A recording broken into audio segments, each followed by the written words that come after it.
Idol, pwede natin to subukan or perform sa Battle of the Bands. Ako nagsulat niyan. Sana magustuhan mo. Pirma mo to? Oo. Ayos ba?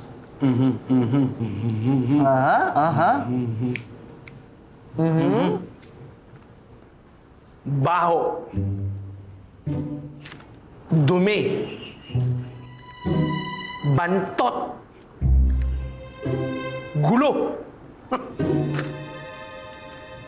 Sakit mo naman magsalita, Idol. Hindi. Ang ibig ko sabihin, masyadong malinis yung ginawa mong kanta, masyadong organized. Amira, kung talagang gusto mo maging rockstar, dapat meron ka nung baho, dumi, at gulo. Ganun ang pagiging rockstar. Sige, Hindi ko gets. tugtugan mo ako. Tutugtog ako.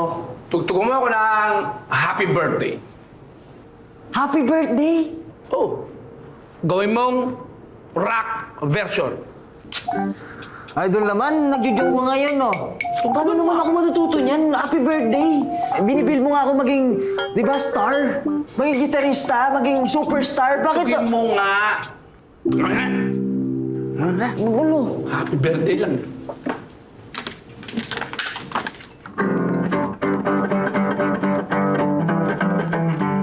Happy birthday to you. You belong to the zoo. Happy birthday, happy birthday, happy birthday to you. Rock and roll. Rock and roll. Ganyan ang Pinoy rock. Walang rules. Dapat nananagasa. Nananapakpaglasing. Yun, nandun yung dumi, yung gulo. Dumi, baho, bantot, gulo. Yun yung rockstar.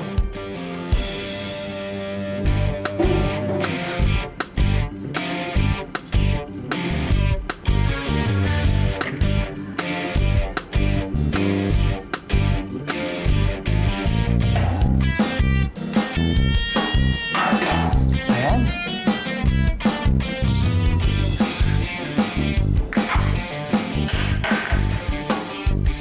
Oh, pare ko ano ginagawa mo? Hindi ba obvious? Obvious na. Pero ano sabi ko sa'yo, ang toy na rockstar dapat may konting gulo, kalat, dumi, baho. Kaya ibalik mo na yung mga kalat. Alam yata na iniisip mo, pare ko. Idol, 5 ako sa resi. Alam mo, lagot talaga ako sa nanay ko nito. Failure ako, walang kwenta. Parang kahit anong sipag ko, kahit anong gawa ko, wala pa din eh. Huwag na lang kaya natin ituloy yung Battle of the Bands. Alam ko, matatalo ako doon at matatalo ako. Yun yung pinagmumuk-muk-muk.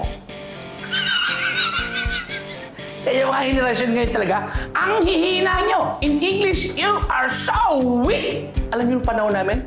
Sugod lang ng sugod. Kahit magkadapa-dapa kami, kahit magkasugat-sugat, tuloy-tuloy lang kami. Sabi mo, be honest. Ay, oo nga. Totoo yun. Pero ang tunay na rockstar, hindi agad sumusuko. Ang tunay na rockstar, dumaranas sa kanyang mga pagsubok. Kahit ilang baligtad balentong na sa buhay na yun, tuloy-tuloy lang. At saka parte ng musika, yung pagsablay sa tono. Kaya dapat maging proud ka dun. Yun ang papatibay sa'yo eh. Kaya itigil mo na yung pagmumukmuk mo at mukha kang hindi ko maintindihan ko ano yan. Gamitin mo yung frustration mo dito sa tugtog mo. Yun lang ang paraan para makaramdam ka ulit ng joy, kumpare. Pinaka-epektibong teknik sa strumming ng gitara ay yung totoong nararamdaman ng tumutugtog nito.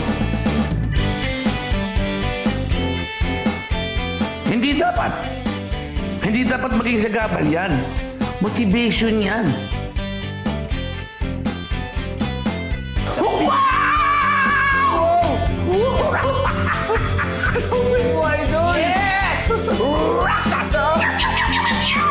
Very good. Alam mo, wala namang problema sa style mo, sa musicality mo. Wala namang problema. Pero kung sasali ka talaga sa Battle of the Bands, meron kang dalawang kulang. Sinabi ko nga, yung original song mong lacking pa, may kakulangan, at pinaka-importante, yung band member. Band member. Ay, teka lang. Oh, pre. Sige.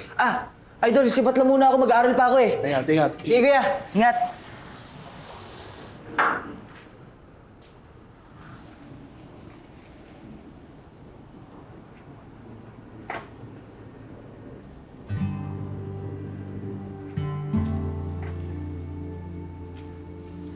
Aba, si Sandy yan, di ba? Yung anak mong galit na galit sa'yo. So, apo mo si Jameson. Hala ka.